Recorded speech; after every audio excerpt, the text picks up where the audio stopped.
না স্মল কাকা, ঋতু তো ছোট, ওকে বেশি কিছু বলা যাবে না। স্মল কাকা আমাকে একটা কথা বলো, তুমি আর পিপো এরকম একটা কাজে একে কিভাবে সাপোর্ট করলে বলো? আচ্ছা তুই আগে মাথাটা ঠান্ডা কর, আমি তোকে বুঝিয়ে বলছি। দেখ, হ্যাঁ আমি মানছি যে আমরা যে কাজটা করতে গিয়েছিলাম সেটা খুব রিস্ক ছিল, কিন্তু এটা না করলে আমরা ইনফরমেশন পেতাম না। আরে বাবা, তুই জানিস রঘুরাই বাদশা নামের একটা গুন্ডাকে দিয়ে জনকে কিডন্যাপ করিয়েছিল।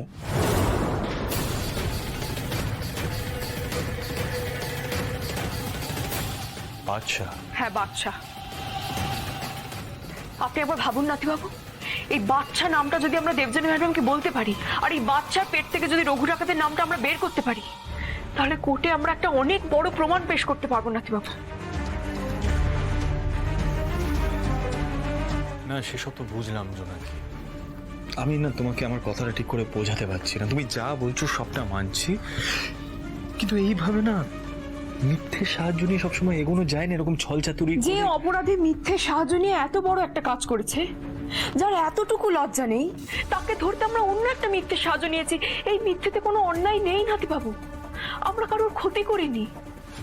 আমি জানি আপনি বলেন যে সত্যিটাই আলটিমেট, কিন্তু সেই সত্যিটা প্রমাণ করার জন্য আমাদের তো একটা রাস্তা খুঁজে নিতেই হতো। আমি ক্ষমা চাইছি আপনার কাছে, কিন্তু এসব নিয়ে আমরা পরে ভাববো। এখন ওই মিথ্যেবাদী, অপরাধী, অহংকারী রঘু ডাকাতকে আমাদের শাস্তি দিতেই হবে নাতিবাবু। জোনাকি, আমার পয়েন্ট আমি তোমাকে কিছুতেই বোঝাতে পারছি না।